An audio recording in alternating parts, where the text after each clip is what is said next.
자, 2D 제도에 관해서 본격적으로 시작을 하겠습니다. 자, 우리가 사용하는 도면은 그 KS나 ISO 등을 기준으로 얘기하면 A0부터 A4까지 주로 쓰죠. 이런 사이즈. 그 다음에 A0는 800 가로, 세로가 841, 가로가 1189, 보통 전지라고 얘기하는 이 사이즈입니다. 이 사이즈, 그러니까 요만한 사이즈가 A0가 되겠고요. 이게 A0 사이즈라고 하면 그걸 한번 자른 가운데를 정확히 절반을 딱 자른 게 A1이 되겠죠. 그 다음에 A1을 절반을 자르면 A2가 되고 A2를 절반을 자르면 A3, A3를 절반을 자르면 A4가 되겠습니다. 자, CAD는 어차피 디지털 작업이기 때문에 A0부터 A4까지 필요에 따라서 자기가 원하는 사이즈에 이 사이즈가 아닌 다른 사이즈까지 다 지원을 하게 됩니다. 그래서 CAD 디지털로만 업무가 진행이 된다. 그러면 어떤 사이즈를 쓰든지 상관이 없겠죠. 그런데 실제적으로 현장에 도면 배포를 하거나 업체로 도면 배포를 하거나 해야 된다 하면은 이 모든 사이즈를 사용할 수가 없습니다. 왜냐하면 인쇄를 해야 되니까 그렇죠. 인쇄를 할 경우 CAD 파일을 인쇄를 하게 되면 1차적으로 생각할 수 있는 도구가 플로터입니다. 플로터는 아주 큰 걸 사면 A0도 지원을 하겠지만 대부분 A1 사이즈나 A1 사이즈부터 작은 사이즈를 지원하는 이런 플로트들이 있을 거고요. 롤지를 사용하죠. 감겨져 있는 롤지를 쓰기 때문에 만약에 플로터가 A1을 지원하는 플로터다 그러면은 A1에 해당되는 롤지를 구매를 할 겁니다. 그리고 예를 들어서 A3에 해당되는 롤지를 따로 구매할 수도 있겠죠. 예를 들어서 그렇게 해서 롤지를 플로터에다 끼워놓고 쓰는데 쓰다 보면 내가 도면을 A1으로 그리는 경우도 있을 거고 A4로 그리는 경우도 있을 겁니다. 그래서 인쇄를 할 때 플로터가 하나다 그러면 A1에다가 이 플로터에다가 A1으로 그린 도면과 A4로 그린 도면을 인쇄를 하게 되면 A4가 되면 여기 한 요만큼의 공간에 인쇄를 하게 되고 그 다음에 나머지 공간은 딱 잘라내게 됩니다. 잘라내게 되면 요만큼 나머지 공간은 버려야 되는 상황이 되는 거죠. 그런 식으로 되기 때문에 종이의 낭비가 심해집니다. 종이의 낭비가 심해지고 만약에 플로터가 A2까지만 지원을 한다 그러면은 A1은 플로터에서 지원을 그려낼 수가 없겠죠. 이런 여러 가지 귀찮은 문제들이 많이 발생을 합니다. 근데 대부분 이제 큰 용지에다가 인쇄를 하게 될 경우는 플로터를 사용하겠지만 플로터가 가격도 비싸고 여러 가지 장단점이 있기 때문에 그냥 프린터를 사용하는 경우가 있을 때 있는데 프린터는 대부분이 커봤자 A3까지밖에 지원을 안 하죠. 그러면 A3와 A4 정도 사이즈 두 가지를 를 사용해서 작업을 하게 될 거고요. 때에 따라서 A2까지도 쓰게 될 겁니다. 그래서 A2로 그려서 그 도면을 축소해서 A3로 뽑아내는 그런 식으로 하게 될 텐데 이거 작은 사이즈로 줄여서 인쇄하는 이런 방식들은 될 수 있으면 사용하지 마시라고 얘기를 하고 싶습니다. 왜냐하면은 선이 잘 구분이 안 되거나 글자를 제대로 못 읽거나 이런 것 때문에 오작에 위험을 일으킬 가능성이 많아지기 때문입니다.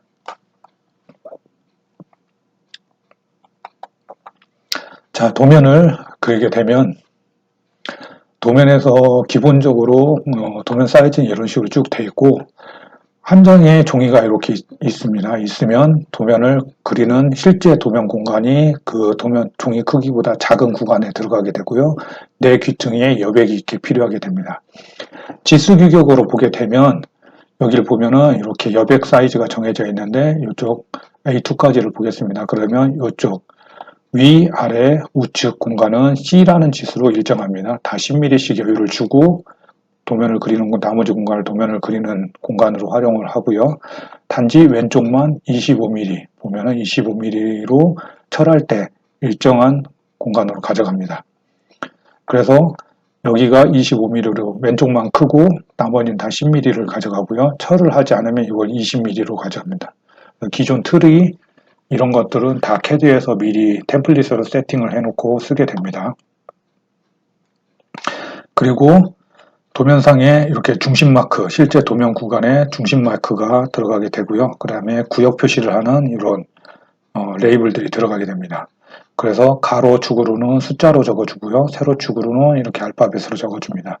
그래서 특정 구간에 예를 들어서 도면을 배포하고 그 도면을 갖고 있는 사람과 통화를 해야 된다고 한번 가정을 해보면, 예를 들어서 B3 구간, 이쯤 어디에 있는 어디를 확인해 보세요 라고 얘기를 하려면 B3 구간을 확인해 보세요 하면 이쪽 구간 어디서 찾는 거죠.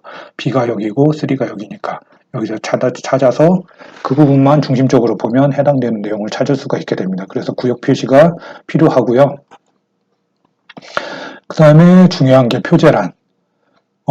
이 도면의 품번, 표제란은 회사명, 도명, 부번, 척도, 설계일자, 설계자, 승인자가 반드시 이 표제란 안에 내용으로 들어가야 됩니다. 그래서 이 표제란은 거의 우측 하단에 놓는 경우가 대부분입니다. 그리고 이쪽 우측 하단에 놓기 때문에 이쪽에다 놓고 그 회사에 맞는 표제란을 써야 되고 그 안에 이 내용이 반드시 들어가야 됩니다. 그 다음에 조립도를 그리게 될 경우 아세이도라고 합니다. 어셈블리도를 그리게 될 경우는 요 위에 부품 목록이 쭉 붙게 되죠. 부품 목록이 파트리스트가 붙게 되고요. 그 파트리스트에는 품번, 품명, 재질, 수량, 비고가 꼭 들어가야 됩니다. 결국 이 파트리스트의 내용을 가지고 MRP나 ERP로 넘겨주는 방식으로 그 연결하는 회사도 있고요. 아니면 3D 모델링에서 그 히스토리를 기반으로 넘겨주는 회사도 있고, 뭐 그거는 회사에서 시스템을 어떻게 만드느냐의 차이입니다. 그리고 이쪽 우측 상단 쪽에 주로 리비전, 이 도면이 유지보수 갱신이 되는 리스트를 쭉 적어주는 리비전 리스트가 들어가기도 합니다. 이 위치가 딱 이 위치라는 건 아닙니다. 일반적으로 표제란은 우측 하단, 그다음에 리비전 리스트는 우측 상단에 주로 적어주고 파트 리스트는 표제란 위에다 쭉 올린다. 이런 식으로 진행이 됩니다.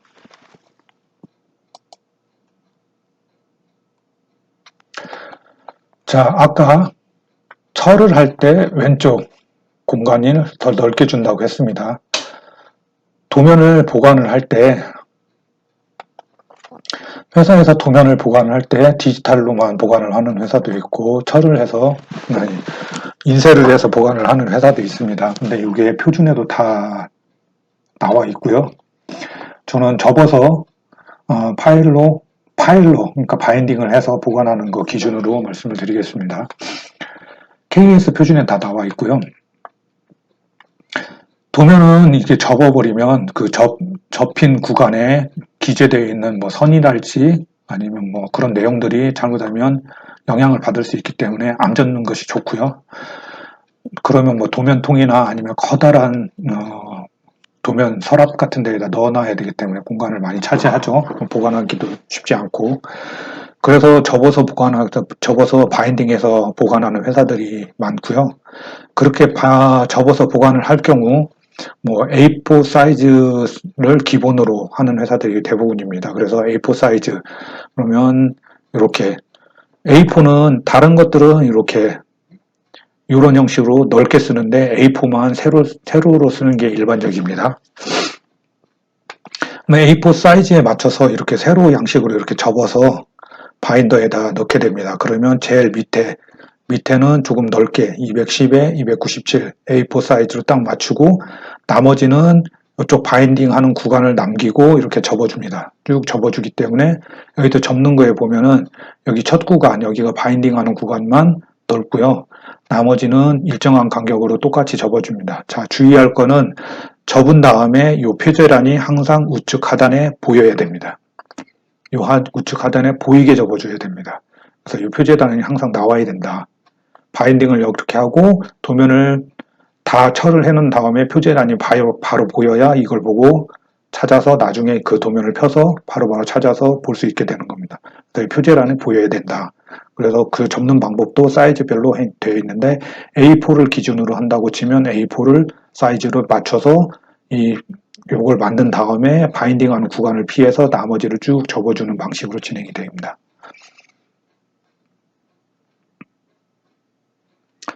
자, 다음은 투상도입니다. 투상도는 제1각법과 제3각법 이렇게 있죠. 일각법은 내가 보는 일각법, 자, 위에 보는 게 일각법이고요. 아래 보이는 게 삼각법이죠. 삼각법은 내가 보이는 쪽, 카메라로 찍는 것처럼 이렇게 투상도를 그려주는 거고, 일각법은 그 반대입니다. 그래서 제 일각법을 보시면 이쪽 우측에서 본 거에서 요거는 좌측에서 본 건데 우측에다 그려놨죠.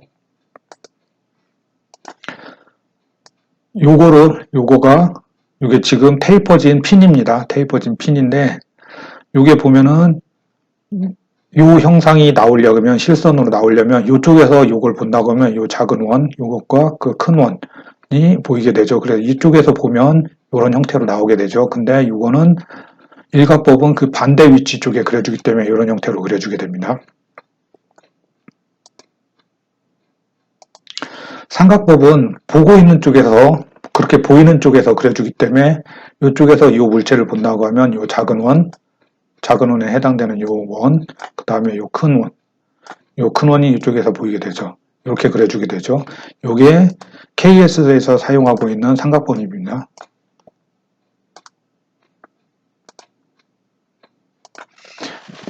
이 삼각법, 국내와 ISO, 안시 등은 삼각법을 쓰고 유럽 쪽, 국내 GIS, KS, GIS는 명확하게 삼각법, ISO는 삼각법을 쓰고 일부 국가들은 제1각법을 씁니다. 그래서 도면 틀에 삼각법을 쓰는지 일각법을 쓰는지 도면 틀에다 기재를 하는데 삼각법이냐 일각법이냐 쓰는 게 아니라 이 마크를 표기를 해줍니다. 도면 틀에 이 마크를 표기해 주기 때문에 표제란에 이 마크를 집어넣기 때문에 이게 그걸 의미한다는 것을 알고 계시면 좋겠고요. 우리가 얘기할 때 이렇게 정면에서 보는 거를 정면도라고 얘기하죠. 정면도가 제일 중요하고요. 그 다음에 이쪽 우측에서 본 거를 이 정면도의 우측에서 놓는 게 아니라 좌측에다 놓는 거. 이게 일각법이고요. 그 다음 위에서 아래로 바라본 걸 평면도라고 얘기하죠. 평면도를 정면도의 위에다 놓는 게 아니라 아래쪽에 놓는 방식. 요 방식이 일각법. 그리고 정면도가 있으면 정면도가 여기서 보는 거죠. 이렇게 바라봤을 때 정면도가 있는데 우측에서 본 우측면도는 정면도의 우측, 위에서 본 평면도는 정면도의 위, 이런 식으로 바라보는 쪽에다가 그려주는 것을 삼각법이라고 얘기합니다. 자, 투상도 일각법과 삼각법 설명했고, 그러면 이런 일각법, 삼각법은 다 아실 테고, 투상도를 그릴 때 투상도를 선택해야 되는 원칙이 있습니다. 자, 여기서부터 꼰대가 알려주는 내용이 되고요. 정면도 선택을 할 때 가장 중요한 특징이 가장 잘 나타나는 면을 정면도로 선택을 해야 됩니다. 그러니까 어떤 부품이 있습니다. 이 부품을 어느 쪽을 기준으로 정면도를 선택할 거냐를 고민을 해서 이 부품의 특징이 가장 드러나는 형태를 정면도로 결정을 해야 됩니다. 요거 같은 경우는 예를 들어서 이쪽에서 바라본 투상도를 선택을 했다가 그걸 정면도로 선택을 했다 그러면 그거가 투상부가 모양이 이런 식으로 이런 식의 투상도가 나오겠죠. 그러면 그거 하나로 얘를 다 판단하기 좋냐, 어떤 모양인지 판단하기 좋냐? 아니죠. 아니기 때문에 그건 잘못된 투상도를 정면도로 선택했다고 할 수 있고요. 이 특징이 드러나는 건 결국 이쪽에서 바라본 모양을 선택을 한 게 좋고요. 그래서 이런 형태로 잡아주는 게 정면도가 되게 됩니다. 자, 이것도 위에서 본 걸 볼 거냐, 이쪽에서 본 걸 볼 거냐, 이쪽에서 본 걸 볼 거냐 봤을 때 이쪽 길이가 제일 기다란 L자 모양으로 된 걸 우선으로 잡아주는 게 원칙입니다. 그래서 이런 경우 이게 정면도가 되고 이거 하나로 다 이해가 안 되기 때문에 보조 투상도가 다음 투상도가 이렇게 들어가게 되는 거죠. 그래서 첫 번째 원칙은 정면도를 선택할 때 제일 특징이 잘 드러나는 면을 선택을 해야 된다. 이게 첫 번째 원칙이고, 두 번째는 필요하지 않은 투상도는 그리지 않습니다. 자, 이거 같은 경우는 정면도를 잘 선택을 하면 단지 투상도 하나만으로 다 그리게 됩니다. 더 이상의 투상도가 필요 없게 되고요. 요거는 어느 쪽을 선택을 하더라도 투상도가 한 개만으로는 다 표현이 안 되게 됩니다. 그래서 반드시 최소 2개 이상은 투상도를 그려줘야 되고요. 필요하지 않은 경우는 투상도를 그리지 않습니다. 이 경우에 더 추가의 투상도를 그릴 필요가 없습니다. 자, 그리고 이 도면을 볼 사람은 최종적으로 이 도면이 필요한 사람은 해당 그 작업을 진행해야 될 사람입니다. 그래서 이거는 가공을 해서 만들어야 된다. 그러면 가공할 사람이 이 도면을 어떻게 봐야 되는지를 생각을 해야 됩니다. 예를 들어서, 자, 요 경우를 보겠습니다. 요 경우 선반에서 얘를 깎아서 만들 겁니다. 그러면 최초 요만한 원통이 있을 거고요. 원통을 척으로 물려서 그 다음에 바이트로 여기를 깎아 나갈 겁니다. 깎아 나가서 만들겠죠. 이렇게 만들면 결국 선반에서 왼쪽이 척 위치가 되고 이쪽이 바이트가 오른쪽부터 깎아 들어갈 겁니다. 그러면 어떻게 그려야 되냐? 물리는 쪽을 예를 들어 이 도면을 뒤집어서 이쪽에 그려놨다. 그러면 이 선반에서 이걸 보는 사람은 이 도면을 뒤집어서 놓고 이거를 봐야 됩니다. 불편하겠죠. 그래서 이거를 도면을 사용할 사람이 어떻게 봐야 되는지를 보고 생각을 해서 그걸 잡아줘야 됩니다. 그래서 일반적으로 그거에 따라서 일반적인 원칙이 있는데 요런 경우는 이쪽 그 큰 쪽 척에다 물리는 쪽이 왼쪽으로 가야 되고 바이트로 가공을 해야 되는 쪽이 오른쪽으로 가야 됩니다. 만약에 여기다 홀을 뚫는다, 안으로 이렇게 파고 들어간다, 이런 경우면은 마찬가지로 보링을 이쪽에서 파고 들어가겠죠. 이렇게 파고 들어가는 드릴링을 하든지 뭘 하든지 이렇게 파고 들어가는 쪽이 이쪽 오른쪽으로 들어가게 이렇게 잡아줘야 되는 거죠. 가공자가 세팅하는 방향 아니면은 해당 공정에서 세팅하는 방향으로 정면도를 선택을 해줘야 됩니다. 그 다음에 링이나 벨트 풀리, 기어, 휠 등은 축 방향에서 본 투상도를 정면도로 선택한다고 하는 기준이 있습니다. 마찬가지로 이것과 비슷한 상황이 되고요. 이런 부분들은 축 방향으로 본 것, 이렇게 축 방향으로 본 것들을 정면도로 선택을 해줘야 됩니다. 그리고 그걸로 다 정면도로 표현이 안 되는 경우, 필요한 경우, 그 다음에 일반적인 그 투상도, 우측면도, 평면도 뭐 이런 것들로 안 될 경우 보조 투상도나 뭐 확대도를 사용해서 추가의 투상도를 계속 집어넣어서 더 그려주면 되겠습니다. 그리고 3D CAD를 진행해서 3D CAD에서 그 2D 투상도를 만들어서 도면화 시키는 사람들이 많이 하는 실수 중에 하나입니다. 수문선이 없어도 이해할 수 있는 경우는 수문선을 생략하여도 좋다입니다. 반드시 해야 된다가 아니라 좋다입니다. 자, 수문선이 없어도 이해할 수 있는 경우, 자, 요걸 보겠습니다. 이렇게 된 실물이 이렇게 생기고 수문선을 해서 만들어냈을 때 여러 가지 잡다한 선들이 여기에 표현이 되게 됩니다. 자, 이렇게 표현이 되어 있는 거를 이렇게 해서 3D에서 만약에 2D 투상도를 내리게 된다고 하면 이런 형태로 나오게 됩니다. 이런 형태로 나와 있는 걸 도면을 만들어서 그냥 배포를 한다. 그러면 제가 말하는 거로 요거는 하수가 되겠고요. 자, 3D 도면에서 투상도를 내리더라도 이렇게 나온 거에서 필요 없는 잔선들은 다 없애고 필요한 것만 남겨놓고 이렇게 투상도를 마무리 지었다. 그럼 요거는 고수가 되겠죠. 요거는 요거보다는 좀 더 실력이 있는 경력자가 작업을 했다. 물론 손은 더 갑니다. 필요 없는 선들을 지워주는 작업을 해야 되기 때문에 손은 더 갑니다.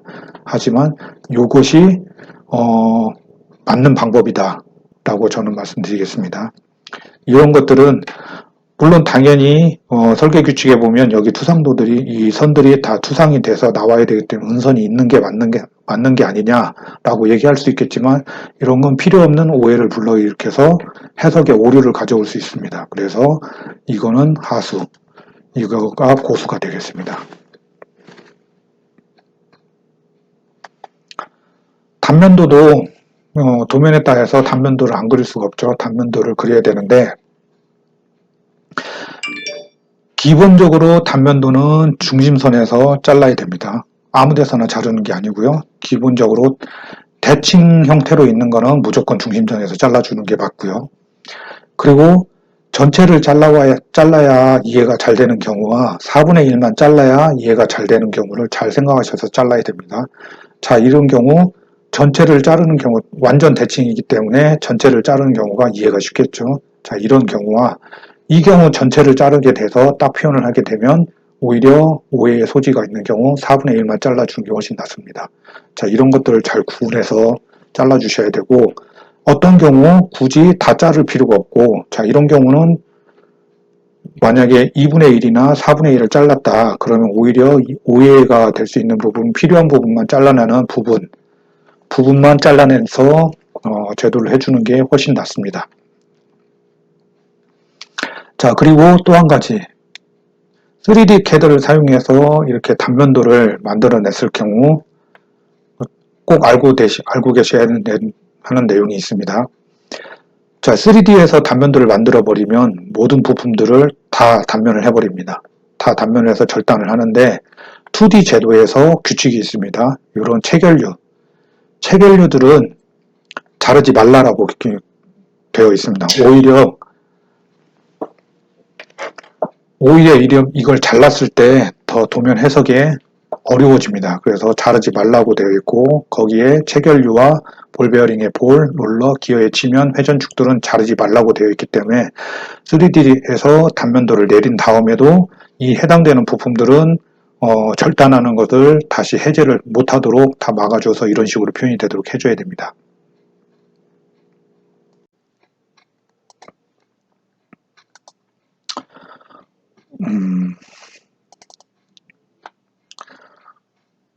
지스 규격으로 파일을 하나 만들어 보겠습니다.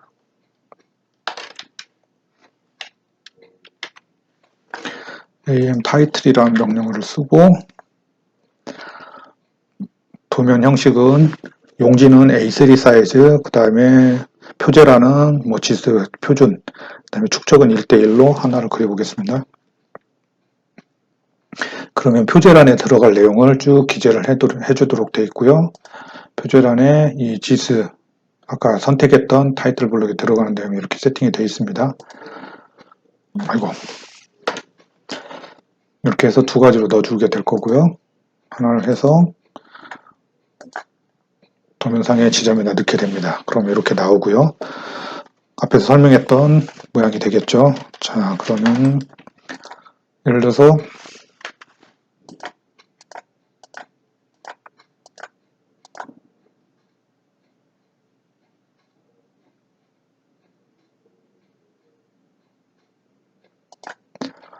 자, 이런 형태가 있을 때 반드시 빠뜨리면 안 되는 지수가 요거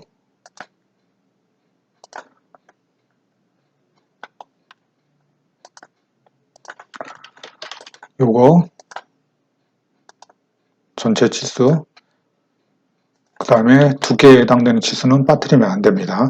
자, 두 번째, 자, 이 치수를 기입을 했는데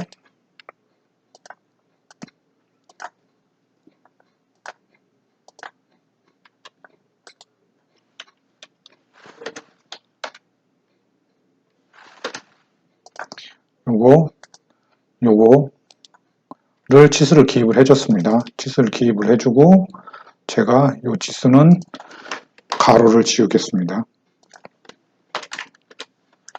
자, 도면을 완성을 시키는데, 치수를 완성을 시키는데 이렇게 완성을 시킵니다. 자, 이쪽도 마찬가지로 똑같이 해보겠습니다.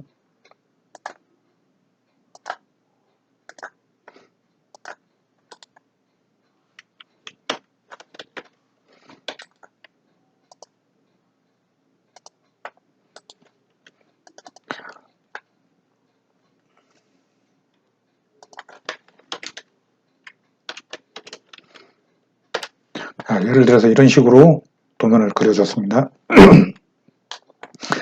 자, 계산할 필요가 없게 해라 라는 얘기가 무슨 얘기냐면 이것과 요거하고 원칙적으로 요 치수는 안 넣어줘도 됩니다. 왜냐하면 요 치수가 있기 때문에 요 치수는 얼마인지 알 수가 있습니다. 하지만 계산할 필요가 없게 해주기 위해서 요 치수를 넣어줬습니다. 넣어줬는데 만약에 가로를 안 치면 어떻게 되나요? 가로를 안 치기 때문에 가로를 쳤다는 이유는 이거는 참조 치수입니다. 안 지켜도 된다는 얘기죠. 대신에 요 두 개 치수는 명확히 지켜야 됩니다. 요 두 개 치수는 명확히를 지켜야 되고 모든 치수가 정확한 치수로 떨어질 수가 없기 때문에 공차 영역을 갖게 되고, 요 치수도 지켜야 되죠. 요 치수, 세 개의 치수를 지키게 되면 요 치수는 요 치수가 아닐 수도 있습니다. 아닐 수도 있지만 계산을 해서 대략 어떤 치수가 되는지는 알 수 있지만 이 치수는 어떤 치수가 된다라고 참조로서 알려줄 뿐 지키지 않아도 되는 치수가 됩니다. 이런 식으로 계산을 하지 않아도 알 수 있게 치수를 기입을 해주란 얘기입니다. 여기도 마찬가지고요. 여기서 전체 치수는 지켜야 되고 이 치수도 지켜야 되지만 이 치수는 지키지 않아도 된다라고 표현을 해준 겁니다. 이 치수는 지켜야 되는 거고요. 이런 식으로 도면에서 명확하게 표현을 해줘야 됩니다. 자, 다음은 CAD에서 2D 제도에서 사용하는 문자와 선 종류에 대해서 얘기를 하겠습니다. 요거 무시하는 분들이 많은데 의외로 중요합니다. 예전에 제도를 해보신 분들은 로트링 펜이라는 걸 알고 계실 겁니다. 이 로트링 펜. 로트링 펜은 굵기별로 몇 개를 사야 되죠.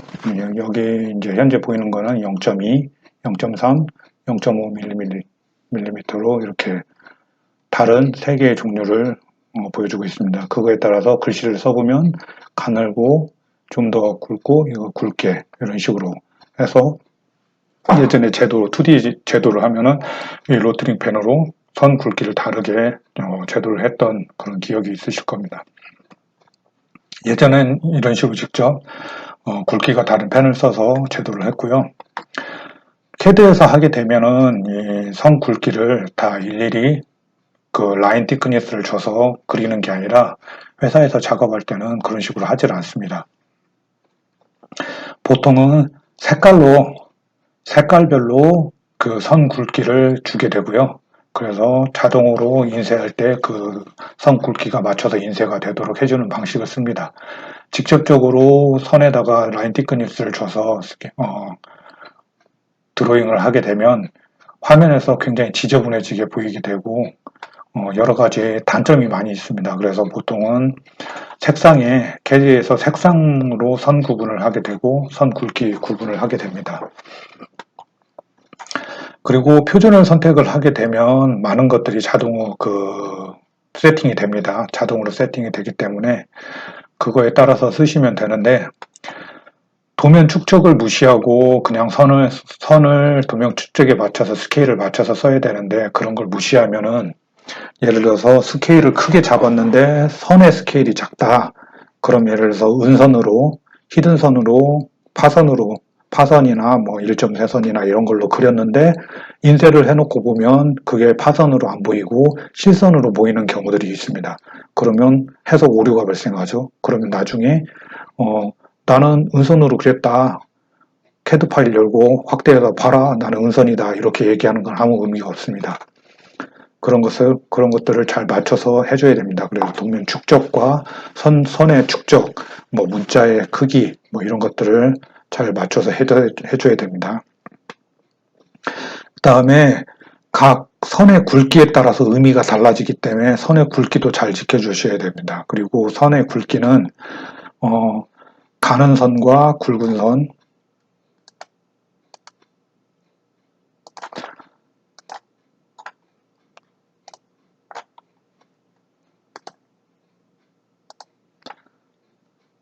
가는 선과 굵은 선, 아주 굵은 선, 이 세 개의 굵기의 비율은 1대 2대 4로 하는 게 좋다라고 표준에도 나와 있습니다. 될 수 있으면 이걸 맞춰주시면 좋고요. 다만 플로터나 프린터에서 CAD에서는 내가 1대 2대 4의 굵기로 세팅을 했더라도 플로터나 프린터에서 인쇄를 해보면 이 굵기 비율로 그대로 나오지 않습니다. 이 해상도에 차이가 있기 때문에 그대로 나오지 않기 때문에 실제로 인쇄를 해보고 그 선의 굵기를 약간씩 조정을 해서 1대 2대 4의 비율처럼 보이도록 그렇게 조정을 해주실 필요가 있습니다.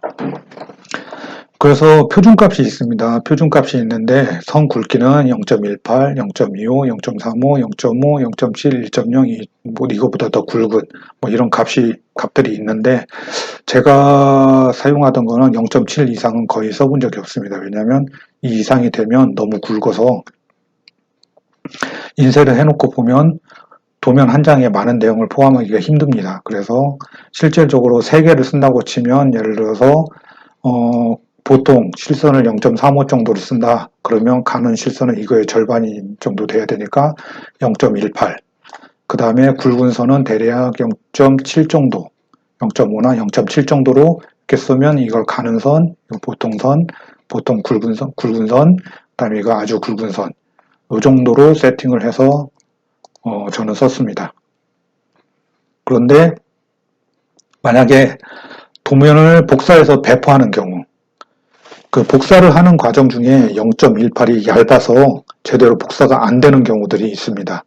그러거나 그래서 잘 복사시 보기 힘든 경우가 있기 때문에 복사를 해서 배포하는 경우가 많은 회사는 될 수 있으면 가는 선을 0.18로 선택하지 말고 가는 선을 0.25로 세팅을 하게 되면 굵은 선이 0.5가 되겠죠.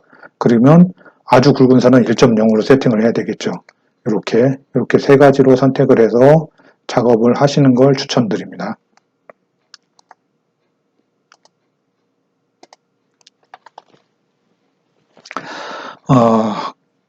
그런데 뭐 이거는 그 제도에 KS에 나오는 거죠. 가는 선은 치수선, 가상선, 파단선, 해칭선, 지시선으로 사용을 합니다. 반드시 이런 선들은 가는 선으로 써주셔야 되고요.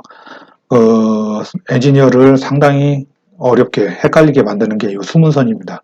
수문선은 가는 선으로 쓰셔도 되고 굵은 선으로 쓰셔도 됩니다. 둘 중에 한 가지를 쓰면 되는데 제가 제안 드리는 거는 둘 중에 하나의 굵기로만 쓰시라는 겁니다. 가는 선으로 쓸 거면 가는 선으로 계속 쓰시고 모든 도면에서 가는 선으로 쓰시고 굵은 선으로 쓸 거면 굵은 선으로 계속 수문선을 쓰시라는 겁니다. 원칙은 한 개의 도면 안에서 쓰는 선은 그 선의 스케일과 굵기가 일정한 게 원칙입니다. 뭐 예를 들어서 상세도 디테일을 했다든지 상세도를 그렸다든지 하는 경우는 선 스케일이나 이런 게 달라지지만 그런 경우가 아니라 그러면 일정한 굵기와 선의 굵기와 그 선 스케일로 작업을 하시는 거를 추천을 합니다. 그 다음에 아주 굵은 선은 IS의 표준에는 뭘로 쓰라라고 지정이 되어 있지 않습니다. 그런데 특별히 뭔가를 구분을 해서 명시를 할 필요가 있을 때는 아주 굵은 선도 사용을 할 수가 있습니다. 그리고 특수 부위를 지시하는 선, 요게 2점세선입니다. 굵은 2점세선, 특수 부위를 쓰는 경우, 이런 경우에는 굵은 2점세선을 쓰게 되는데 요거 잘 주의해서 쓰시면 되겠고요. 자, 외형선은 명확하게 굵은 선이라고 되어 있고요. 그 다음에 수문선은 굵은 선이나 그 다음에 가는 선으로 쓸 수 있고 그 다음에 얘는 일반적으로 잘 쓰지 않는 선이고 나머지 선은 무조건 가는 선이다. 나머지 선은 가는 선으로 그려주면 된다 라고 아시면 되겠습니다. 자, 규격에 KSA ISO 128-21에 CAD에서 사용하는 선이라는 규격이 있습니다. 여기에 보면은 선 스케일, 각 선을 그릴 때 어떤 사이즈로 이런 그려라 라고 다 정해져 있습니다. 물론 표준을 선택하면 이게 자동으로 맞춰집니다. 단지 선 스케일이 그 도면에 맞춰서 나와야 됩니다. 자, 보시면 선의 굵기를 방금 전에 얼마로 지정해서 써라 라고 되어 있습니다. 선의 굵기를 정했으면 그거에 맞춰서 여기 사이의 간격이 선 굵기의 3배가 되게 잡으라는 얘기고요. 그 다음에 L2 여기의 간격이 얼마로 잡아라 라고 정해져 있습니다. 여기 보면은 파선 같은 경우 L2는 선 굵기의 12배여야 된다. 그러면 요 굵기의 요 길이가 12배가 된다는 얘기입니다. 그리고 요 간격은 약 3배. 이런 식으로 일정하게 선을 그리도록 되어 있습니다. 요거를 자기 맘대로 바꾸시면 안 됩니다. 이걸 맘대로 바꿔서 듣도 못한 선으로 그리는 거는 하수. 요거를 잘 지켜서 그려주게 되면 고수는 아니더라도 중수는 되겠죠. 그래서 요거는 표준에 따라서 잘 맞춰서 지켜주셔야 되고 1점 세선이나 2점 세선 같은 경우는 요 간격 똑같고요.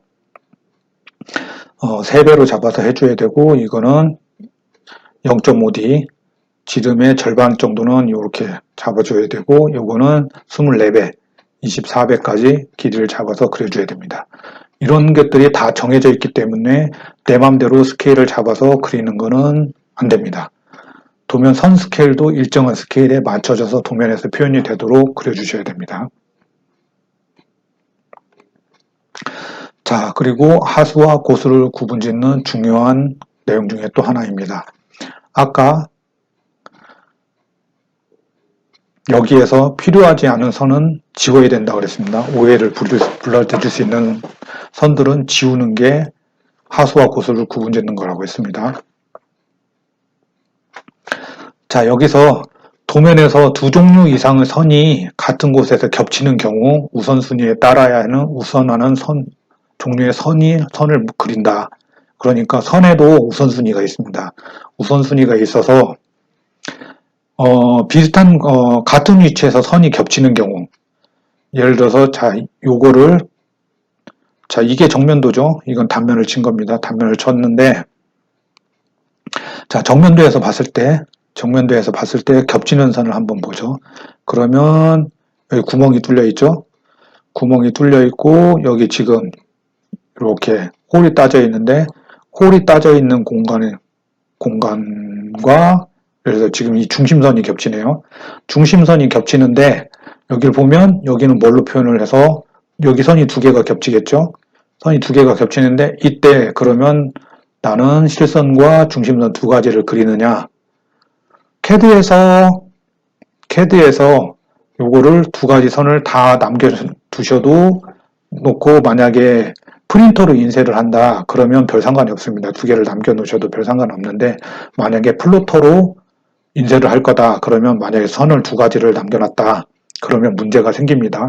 플로터가 잉크젯 같은 거로, 레이저나 잉크젯으로 쓰는 방식이다 그러면은 상관없습니다. 근데 만약에 로트링펜 같은 펜을 사용해서 직접 그리는 방식의 플로터다 그러면은 이 선이 두 개가 남아 있으면 문제가 됩니다. 어떤 문제가 생기느냐, 선이 두 개가 있으면 플로터가 이 실선도 그리고 음선도 그립니다. 그러면 여기가 굵어지죠. 여기가 굵어지고 해석에 오류가 발생합니다. 그리고 선이 굉장히 가까이 붙어 있는 위치. 자, 이런 경우 선이 만약에 바짝바짝 붙어 있으면은, 펜으로 그리는 플로터 같은 경우는 이게 가까이 겹치면서 선이 하나로 보이거나 선이 굵어지게 됩니다. 그럼 오류가 발생하게 되고요. 그 다음에 이런 경우 선을 계속 모아서 그리다 보면, 이런데 이게 점점 모아지다 보면 점으로 바뀌어버리게 되죠. 뭉쳐지면서 점으로 바뀌어지게 되죠. 그래서 KS 규격에 보면 선의 간격을 정해서 이렇게 인접해 있는 선들, 평행선이 계속 있을 때는 3배 이상, 이 간격을 3배 이상으로 잡아서 선을 그려라. 그래서 공백이 3배 이상으로 돼서 선이 구분되게 그려라라고 하는 규칙이 있습니다. 그 다음에 밀접한 교차선의 선 간격은 이게 4배 이상, 4배 이상으로 넓게 잡아라. 그 다음에 많은 선이 집중해서 이렇게 모여지는 경우, 그 다음에 선 굵게 3배 위치가 되는 선에서 멈춰라. 그러니까 이게 모여서 점으로 바뀌기 시작하는 이런 지점에서 더 이상 선을 그리지 말라는 것입니다. 반드시 그렇게 해라가 아닙니다. 해라가 아니라 그렇게 해주는 것이 좋다라고 KS 규격에 규정되어 있습니다. 그래서 왜 선을 여기를 안 그렸냐라고 얘기를 하면 하수. 이런 경우 뭉쳐서 해석에 오류가 발생하는 것을 방지하기 위해서 선을 안 그렸거나로 해석을 하면 고수가 되겠습니다. 자, 이런 경우에도 겹치는 선, 이런 데 예를 들어서 살짝 챔퍼링이 있다거나 하면 선이 하나가 더 들어가게 되죠. 이렇게 더 들어가면 해석에 오류가 발생할 수 있습니다. 굳이 필요하지 않은 이런 중복된 선은 또 삭제를 해서 그려야 됩니다. 지워버려야 됩니다.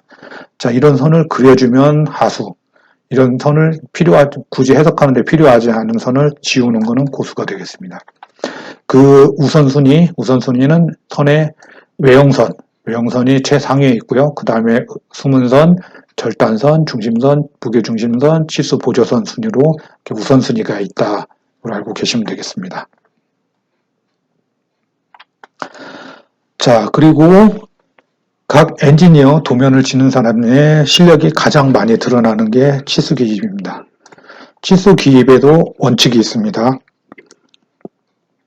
자, 치수는 간단 명료해야 된다. 그리고 제작자가 직접 보고 가공 및 제작할 치수를 기입을 해라. 그리고 자, 원칙은 첫 번째, 기능, 제작, 조립 등에 꼭 필요한 치수만 명확하게 기입한다. 예를 들어서 조립도를 그리고 있는데 조립도에 가공 치수를 넣는다든지 다른 불필요한 치수를 넣지 말란 얘기가 됩니다. 굳이 필요한 치수, 딱 그 공정에 필요한 치수만 딱 넣어주는 게 원칙입니다. 그리고 도면에서 반드시 놓치면 안 되는 게 이겁니다.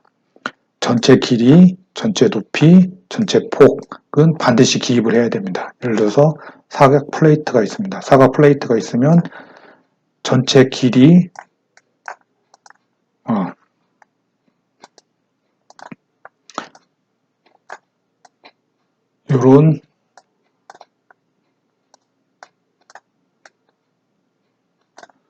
요런 형태의 뭔가가 있다고 치면 전체 길이 요런 가로 세로 높이 전체 가로 세로 높이에 해당되는 요 치수는 전체 치수 요거는 빠뜨리시면 안 된다는 얘기가 됩니다.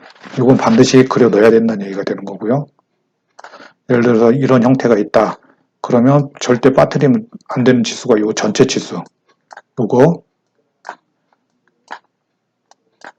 요 치수 그 다음에 두께에 해당되는 요 치수 이런 치수들은 절대 빠뜨리면 안 된다는 얘기가 됩니다. 자, 그리고 치수는 계산할 필요가 없도록 기입한다. 자,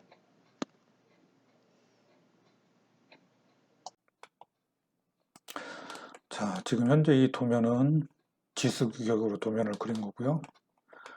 한번 다른 IS 규격으로 한번 만들어 보겠습니다. IS 규격 템플릿 열고 타이틀을 A3에 IS 제목 타이틀로 해서 축척은 1대1로 그대로 가겠습니다. 화면상에 원하는 지점에 넣고 그냥 다시 그리기 귀찮으니까 여기서 따오겠습니다. 나가서 지수 규격으로 치수를 든 거라 일단 다 지우고요. 자, 현재 이게 실체죠. 실체는 흰 선으로 되어 있고 그 다음에 중심선은 노란색으로 해놨습니다. 자, 치수를 넣어보겠습니다. 빠뜨리면 안 되는 치수, 전체 치수 먼저 넣어주고 정밀도는 소수점 한 자리까지만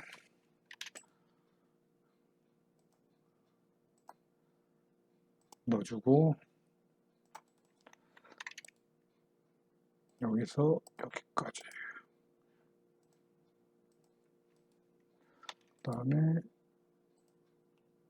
치수를 지키면 되니까 이렇게 하고 그 다음에 자 치수를 집중을 해서 화면상에 요게 좀 작업하다 보면 거슬릴 때가 있습니다.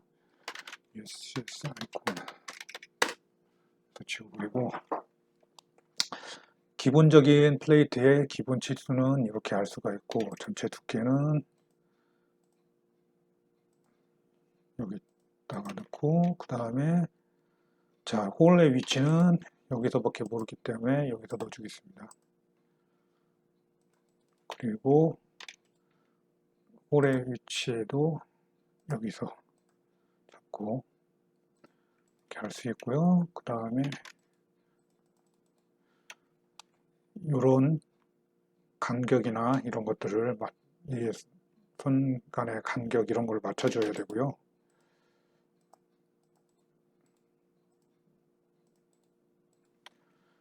네, 그 다음에 요거 그다음에 요거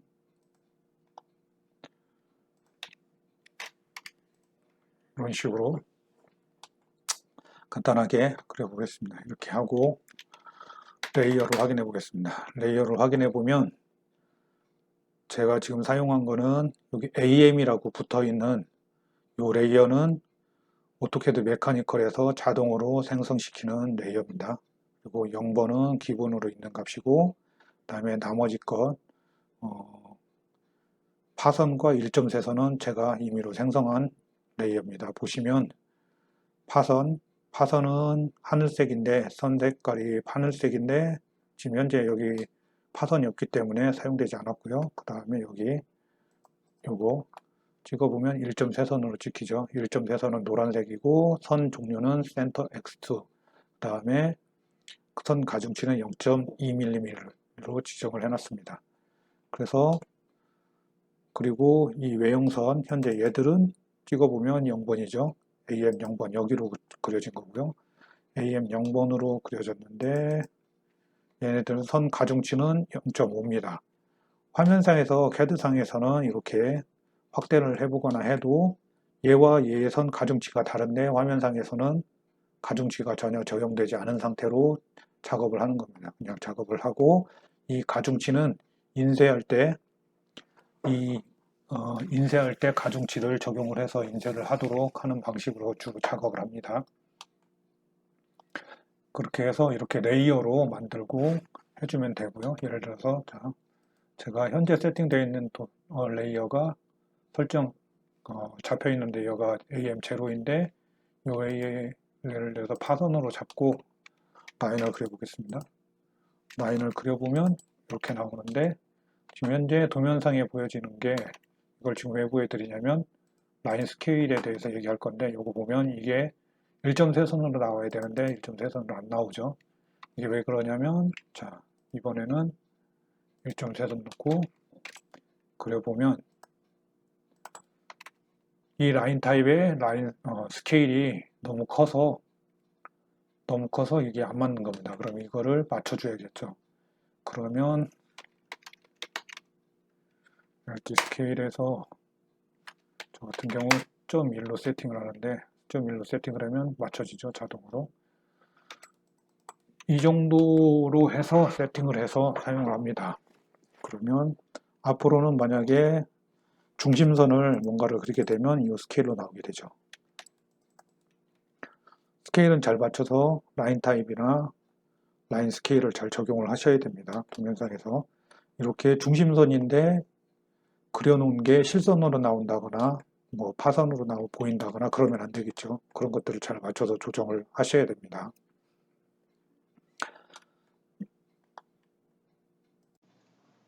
자, 그리고 다음은 중복 치수는 피하고 정면도에 집중해서 기입을 한다. 그러니까 중복 치수라는 거는 같은 내용에 대해서 한쪽에도 있고 다른 쪽에도 같은 치수가 또 있다.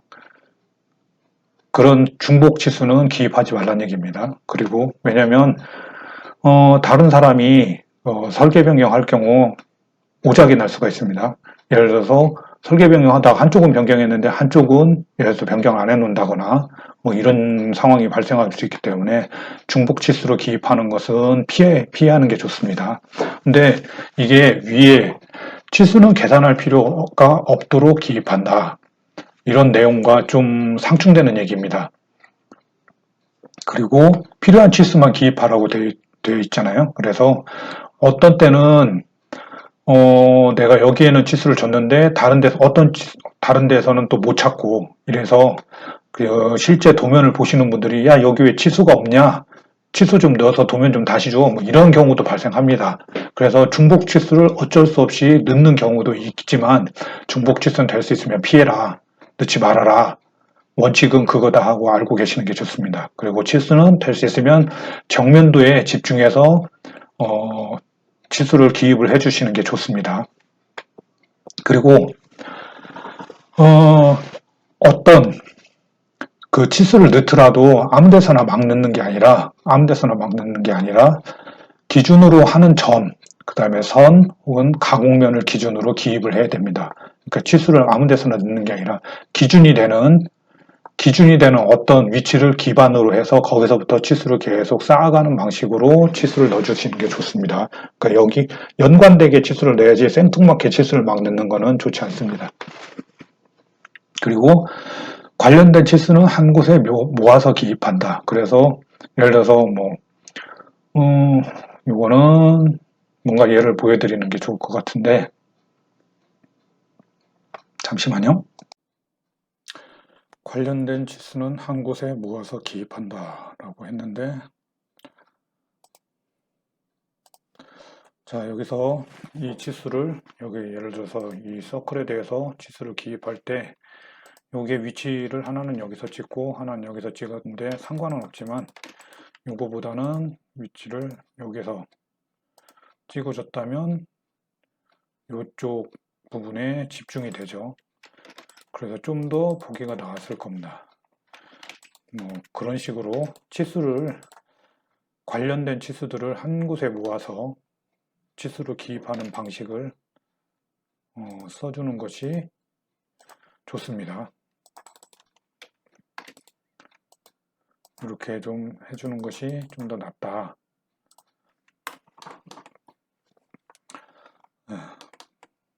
네, 그 다음에 참고 치수는 치수의 괄호 안에 기입한다. 그거는 아까 미리 다른 거에서 보여드렸고요.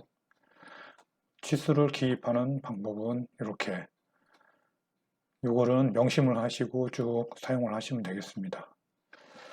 다음은 표면 조도이고요. 표면 조도에 대해서는 많이 배웠겠지만 RA, RS, RZ 이런 것들이 있죠. 중심선 표면 최대 거칠기로 표현하는 방법이 있고, 그 다음에 최대 높이, 그 다음에 10점 평균 거칠기라는 방법을 사용해서 RA냐, RS냐, RZ라는 걸로 표현을 하게 되죠. 자, 그래서 그 가공 방법에 따라서 표면 조도가 일반적으로 얼마까지 만들어낼 수 있는지를 표기한 겁니다. 주조는 값이 없죠. 딱 주조에서 뜯어냈을 때 조도라는 값으로 표현하기가 애매하죠. 그다음에 드릴로 만들어낼 수 있는 게 이게 미크론 단위입니다. 마이크로미터 단위니까 1000분의 1 밀리미터 단위입니다. RA, 그러니까 중심선 표면 최대 거칠기 값으로 25까지 만들어낼 수 있습니다. 뒤에 이렇게 여기다 표현을 할 때 A라고 쓰지 않죠. 일반적으로 그냥 숫자만 적어주면 RA 값, 이 중심선 최대 표면 거칠기로 쓴다라고 생각하시면 됩니다. 그래서 25까지, 25미크론 단위까지 드릴링으로 맞출 수 있고, 선반 같은 경우는 1.6에서 6.3 정도까지 맞출 수 있고, 밀링은 1.6에서 6.3, 선반이나 밀링으로 맞출 수 있는 게 1.6에서 6.3 동일합니다. 그 다음에 리밍으로 다듬으면 1.6까지 맞출 수 있고, 연삭으로 맞춘다 그러면 0.8에서 1.6 정도로 조도를 맞출 수 있다는 얘기가 됩니다. 따라서 조도를 올려서 기입을 하게 되면 이 가공 방법이 달라지기 때문에 금액이 올라갑니다. 그래서 그것들에 대해서 예전 표현 기호로는 이런 것들을 사용을 했었죠. 이런 것들을 사용을 했었고, 거기에 이제 여기에 숫자를 적어서 이 중심선 최대 표면 최대 거칠기로 표현을 하면 이 거친 다듬질 같은 경우는 25, 중다듬질 같으면 6.3, 상다듬질은 1.6, 그 다음에 초정밀 다듬질에 0.2 이렇게 기재를 해줬었죠. 그렇게 했는데, 그러면 이것들을 내가 도면 작성을 하면서 어떤 때는 어떤 다듬질, 그 표면 조도를 써야 되느냐 하는 것들에 대해서 알고 계시면 자동으로 이 표면 조도를 집어넣을 수가 있습니다. 일단 표면 다듬을, 그러니까 기계 가공을 하지 않을 때 이걸 넣어주면 됩니다. 요거. 두 가지 마크. 이게 이제 옛날 기호, 예전 기호가 이 삼각형 표시를 했었죠. 요걸로 하고, 바뀐 거는 요 표시입니다. 요 표시로 하고, 가공을 하지 않는다. 주물을 떠내고 딱 뜯어낸 상태로 그냥 한다. 그러면 이런 표시를 씁니다. 그때는 표면 조도를 요 기호를 넣어주고, 조도를 규정하지 않습니다. 자, 거친 다듬질. 한 번 기계 가공을 합니다. 한 번 면을 친다는 얘기죠. 그러면 면을 치되 끼워 맞춤을 하지 않습니다. 그러니까 그냥 면만 쳐서 가공만 하고 어떤 다른 거하고 끼워 맞춤을 하지 않는 경우는 이 삼각형 하나짜리 신기호로는 W를 씁니다. W를 써주고 이 마크를 쓰게 됩니다. 그러면 그게 25 미크론 정도의 조도로 이렇게 해주는 거고, 그 다음에 중다듬질을 할 경우는 삼각형 예전기호로 삼각형 2개짜리 이 정도 되면 6.3 정도로 되는 거고, 이때는 X라는 기호를 써주는 게, 이때는 끼워 맞춤을 하는데 회전 운동을 하지 않는 얘기입니다. 그러니까 한번 딱 조립이 된 상태에서 움직이지 않는다는 얘기죠. 요 상태일 때는 X, 그러니까 2개짜리를 써주는 거고, 그 다음에 상다듬질 할 때는 이제 3개짜리 예전 기호로 3개, 그러면 1.6 정도, 1.6 미크론 정도의 조도가 나오는 거고, 그때는 이제 Y로 써주고, 근데 끼워 맞춘 다음에 그 면에서 움직인다는 얘기가 됩니다. 회전 운동을 하는 그런 경우에는 상다듬질을 해줘야 되고요. 그 다음에 실린더 표면처럼 뭐 고무나 이런 거하고 맞닿아서 계속 움직이는 경우, 표면이 거틀면 고무가 금방 망가지겠죠. 이런 경우 정밀 다듬질을 해서 광택이 날 정도로 만들어줍니다. 이때 Z. 그러면 0.2 정도의 0.2 미크론 정도의 조도를 만들어내게 됩니다. 그때 이 기호도를 붙여주면 됩니다. 그러니까 뭐 조도는 이 기호를 어떤 걸 선택해서 붙여야 되는지는 뭐 그렇게 어려운 내용이 아닙니다. 근데 조도를 표시할 때 한 가지 놓치면 안 되는 게 있습니다. 도면상에 이렇게 해서 여기 맨 위에 보통 다른 기호보다 한 2배 정도 크게 표현을 해주는 요게 있고, 그 다음에 각 부분별로 이렇게 붙여주는 게 있습니다. 옛날식 기호로 했을 때 이렇게, 옛날식 기호로는 이걸로 했죠. 요 삼각형 기호로 이렇게 했고, 신기호로는 이걸로 바뀐 겁니다. 똑같은 경우고요. 자, 이렇게 가로 바깥에 나와 있는 게 있고 가로 안에 들어가 있는 게 있습니다. 가로 바깥에 나와 있는 게 이 전체 제품에 표기가 안 되어 있는 부분들은 이걸 따라간다는 얘기가 됩니다. 표면 기호, 표면 조도 표시가 안 되어 있으면 이걸 따라가는 거고요. 그 다음에 가로를 치고 이걸 쳐준 거는 이 기호가 붙어 있는 부분만 그 해당되는 조도로 맞춰주면 되는 겁니다. 자, 그리고 그 다음에 이 조도 표시 기호는 치수선이나 표면에 붙이는데, 각 해당 표면에 직접 붙이는데 주의해야 될 거는 표면 외형 쪽에 붙여야 됩니다. 예를 들어서 치수선이 이렇게 있는데, 자, 여기에 붙어 있는 요 면을 지금 면다듬을 하는 겁니다. 중다듬질을 하죠. 중다듬질, 여기에 상다듬질을 하는 거네요.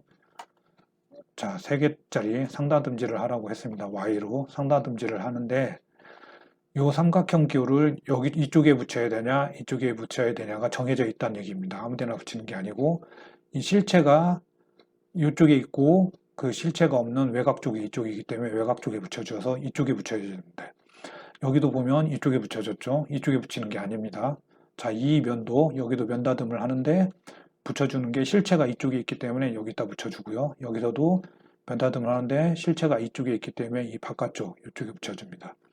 얘는 반대로 구멍을 뚫었습니다. 실체가 이쪽에 있기 때문에 조도 표시는 이쪽에 해줍니다. 자, 여기서도 이쪽 면을 치는 거고 실체가 이쪽에 있죠. 그래서 여기에 붙여준 겁니다. 이런 식으로 실체가 있는 반대쪽에 그 외곽 측에 이 조도 표시 기호를 붙여줘야 됩니다.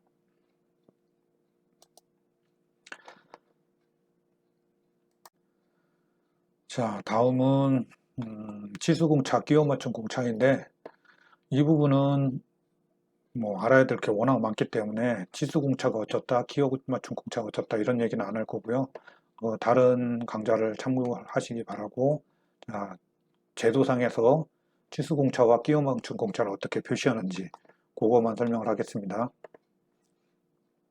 공차를 도면상에서 표현할 때 기본적으로 하한치와 상한치가 있는 거죠. 그래서 자, 기준 치수가 있고 그거의 하한치 마이너스 0.2, 상한치는 플러스 0.1. 그러면 마이너스 0.2니까 하한치는 실체로 따져본다고 하면 29.8이 되겠죠. 29.8에서 상한치 0.1이 붙으면 상한치는 30.1까지, 실체상으로는 29.8에서 30.1 사이에 이 치수를 쟀을 때 치수가 들어오면 이게 합격이다 라고 표현해 주는 게 이런 게 공차죠. 자, 치수 공차를 표현하는 방법은 이렇게 실제 하한치와 상한치를 직접 다 기재하는 방법, 이런 방법도 있고, 이렇게 플러스 마이너스 공차를 하한치 얼마, 상한치 얼마 이렇게 적어주는 경우도 있고, 이렇게 마이너스 이 경우는 29.8까지는 허용이 되고 상한치가 0이기 때문에 상한치는 30.0까지만 허용이 되는 거죠. 자, 이 경우는 플러스 마이너스 0.1이기 때문에 29.9도 허용이 되고 30.1까지도 허용이 되는 거죠. 이 사이에 있으면 허용이 되는 거죠. 이런 식으로도 표현을 하게 되죠. 자, 이게 일반 공차를 적어주는 방식이고 치수 공차를 적어주는 방식이고, 근데 이 공차를 아무렇게나 넣냐 그게 아니고 회사에서 지킬 수 있는 제조하는 회사 기준으로 치수를 넣어줘야 됩니다. 도저히 지킬 수 없는 치수를 여기다 넣어준다고 하면 어차피 만들지 못하는 치수인데 치수만 넣어주게 되면 일만 계속 복잡해지고 가격만 올라가게 되죠. 그런 치수를 넣는 것은 하수입니다. 자, 다음은 끼워 맞춤 공차이고요. 끼워 맞춤 공차는 예를 들어서 지금처럼 보면 이렇게 구멍이 뚫려 있는 뭔가가 있고 35짜리 홀이 뚫려 있는 뭔가가 있고 거기에 구멍 35파이짜리 축이 들어와 있는 이렇게 껴져 있는 상태입니다. 근데 거기 보면 이거 같은 경우는 35파이에 H7 이게 홀이고요. G6 공차 이건 축입니다.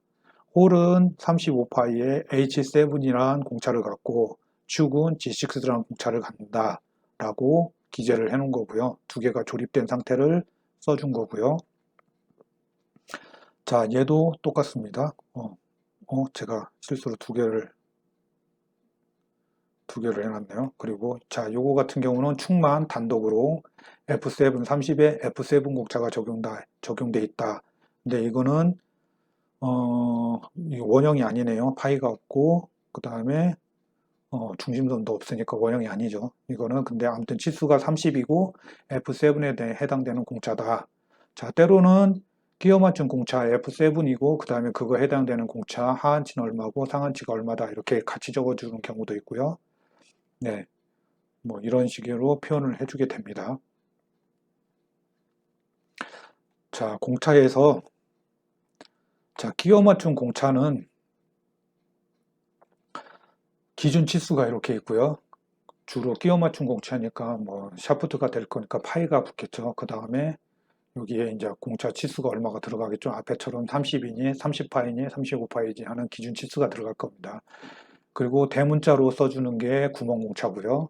그다음에 소문자로 적어주는 게 축공차입니다. 그리고 대문자에 지금 구멍공차에 뒤에 세븐이라고 적어주는 게 이게 이제 등급이죠. 등급은 H공차를 적용을 하고 거기에 실제 공차의 크기는 IT공차로 7등급을 적용한다. 요거는 구멍공차 G를 적용을 하고 그 다음에 IT공차는 6등급을 적용한다 하는 얘기가 됩니다. 여기서 H와 G 요거는 뭐 제가 간단히 설명하면 뭐 이거는 끼워 맞춤 공차 공부하신 분들은 다 아시겠지만 A축으로 갈수록 구멍이 커지는 거죠. 구멍이 커지는 거고 뒤로 갈수록 구멍이 작아지는 겁니다. 그 다음에 축 같은 경우는 A로 가면 축이 작아지는 거고 Z로 가면 커지는 거죠. 그러니까 무슨 얘기냐면 이 알파벳이 작은 쪽으로 갈수록 헐거운 끼워 맞춤이 되는 거고 뒤쪽으로 갈수록 억지 끼워 맞춤이 됩니다. 근데 그 중간 상태가 H입니다. H가 중간 상태라는 것을 기억을 하시면 되겠습니다. 이거는 끼워 맞춤 공차는 따로 별도로 공부를 하시고 도면상의 표기는 이런 식으로 한다. 그래서 홀만 있을 경우 홀만 따로 기재를 하는 방법도 있고 축만 따로 기재하거나 이렇게 하거나 아니면 두 개가 조립된 상태로 이렇게 같이 써줄 수도 있습니다. 설계를 할 때 아무 공차나 무조건 넣는 게 아니고 기능을 잘 생각을 하시고 해당되는 공차를 적어주시면 됩니다. 예를 들어서 구멍이 하나 있는데 어떤 식으로 끼워 맞춤을 예를 들어서 헐거운 끼워 맞춤을 할 거다. 그러면 헐거운 끼워 맞춤에서 많이 적용하는 예가 있습니다. 이 중에서 하나를 선택 참고를 하셔서 이런 공차들을 적용하시면 되겠고 중간 끼워 맞춤을 할 거다. 그러면 이런 거 여기 이런 정도에서 하나를 참고해서 하시면 되겠고 그다음에 억지 끼워 맞춤을 할 거다 하면 이렇게 되겠습니다. 자, 예를 들어서 중간 끼워 맞춤을 보겠습니다. 이거는 홀 기준으로 끼워 맞춤을 결정한 예고요. 자, 보시면 축이 지금 홀이 전부 다 H로 적용이 되어 있습니다. H로 되어 있고 헐거운 것과 중간, 그 다음에 억지 기형을 맞추기 위해서 요게 바뀌어 있죠. 뭐가 바뀌어 있냐면 축의 사이즈가 다 바뀌어 있는 걸 볼 수 있습니다. 예, 이렇게 해서 예를 들어서 헐거운 게 되면 축이 알파벳이 C를 적용해 놨기 때문에 구멍은 H로 표준 사이즈 정치수 개념으로 간다고 보시면 되겠고, 축은 C로 아주 작은 거를 써서 간격이 큰, 틈새가 큰 구멍을 만들어 놓은 거고요. 요거 같은 경우는 자, 홀이 H고 축도 H입니다. 축도 H이기 때문에 굉장히 타이트하지만 적절한 거고, 이렇게 봤을 때, 그 다음에 그 밑으로 갈수록 보면은, 자, 이거 윤활제를 사용하여 손으로 움직일 수 있을 정도의 끼워 맞춤이라고 되어 있죠. H를 썼으니까. 근데 아래로 갈수록 더 타이트해지는 거죠. 그래서 이거 보면은 M으로 조립한 걸 보면 조립 및 분해 시 상당한 힘이 필요한 끼워 맞춤이다.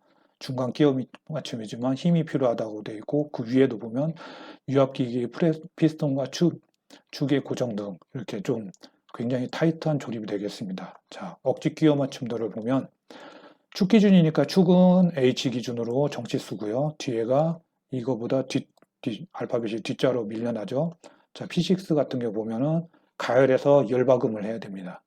이런 식으로 조립이 굉장히 힘들어지는 거죠. 만약에 이 뒤에 있는 숫자 IT 공차가 자, 이런 경우 5등급으로 하면 예를 들어서 중간 끼워 맞춤인데 5등급으로 하면 윤활제 사용해서 손으로 움직일 수 있을 정도인데 9등급 둘 다 9등급으로 하면은 굉장히 타이트해집니다. 그 공차가 커지는 거죠. 9등급으로 하게 되면 공차가 더 커지기 때문에 좀 더 조립이 쉬워집니다. 근데 만약에 그렇긴 해도 얘도 상한치고 얘도 상한치다. 뭐 예를 들어서 두 개가 틈새가 어, 딱 맞다 그러면 뭐 굉장히 타이트한 조립이 될 수도 있고 약간 헐거워질 수도 있고 있는 뭐 그런 조건이 됩니다. 끼워 맞춤 공차는 제가 뭐 끼워 맞춤 공차에 대해서 따로 올린 강의도 있으니까 따로 공부를 좀 하시기 바라고 표현은 이렇게 하고 꼭 아셔야 될 건 구멍은 대문자로 쓰고 축은 소문자로 쓴다.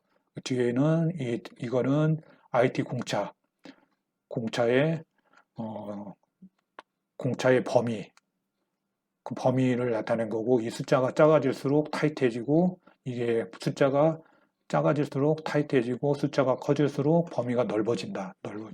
네, 이런 걸 알고 계시면 되겠고 예, 이 정도가 되겠습니다. 끼워 맞춤 공차 예를 들어서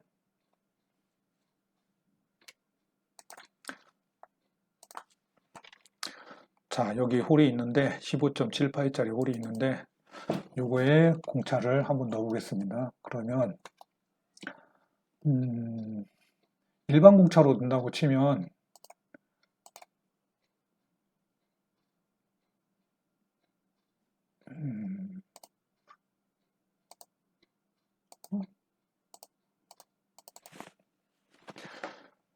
자 이렇게 될 수도 있고요. 플러스 마이너스 공차 자 표현은 이렇게 해주면 플러스 0 공차 마이너스 0 마이너스 1 플러스 0.1 마이너스 0.1 뭐 이렇게 될 수도 있겠죠. 근데 요거는 플러스 마이너스 0.1이니까 표현을 이렇게 해주는 게 더 쉽겠죠. 플러스 마이너스 0.1 이렇게 일반 치수 공차를 넣어줄 수도 있고요. 그 다음에 끼워 맞춤 공차로 이렇게 된다고 하면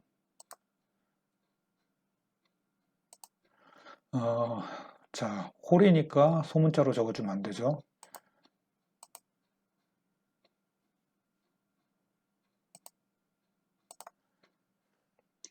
구멍이 되니까 H7 공차다 해서 이렇게 넘어주게 되면은 H7 공차가 되는 겁니다. H7 공차 이렇게만 적어줄 수도 있고 이 표현을 거기에 해당되는 치수는 얼마다 라고 이렇게 표현을 해줄 수도 있습니다. 알아보기 좋게 예를 들어서 홀이 하나 더 있다고 치고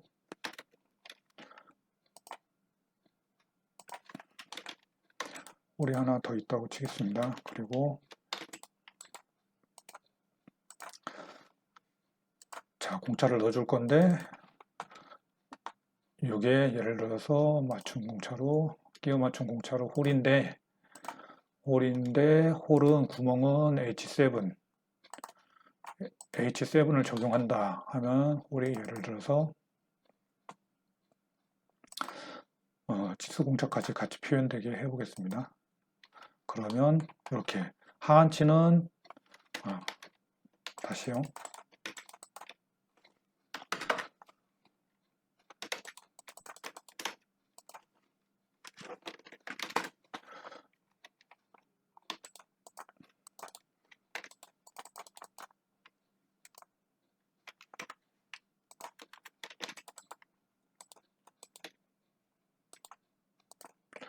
자, 60파인데 끼워 맞춘 공차로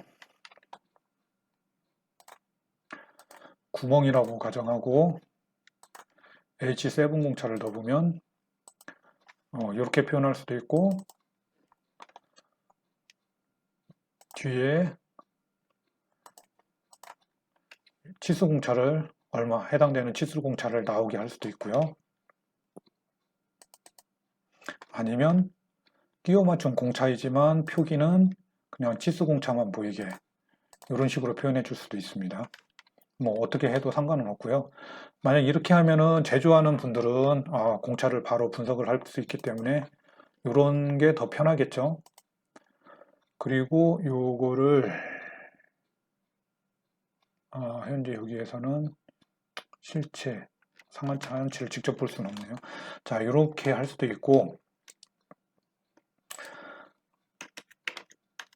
예를 들어서 조립되는 상황을 여기에 직접 공차로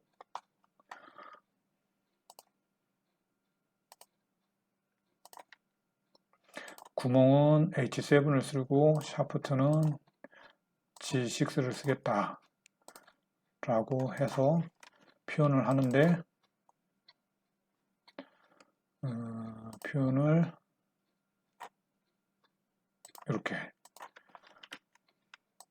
이렇게 하는데 구멍 치수는 맞춤되어 상태에서 구멍은 H7이다. H7이고 G6다. 이렇게 표현을 해도 된다는 얘기입니다. 조립되는 상태에서 구멍은 H7이고 홀은 샤프트는 축은 G6다. 이렇게 한 번에 표현을 해도 된다는 얘기입니다.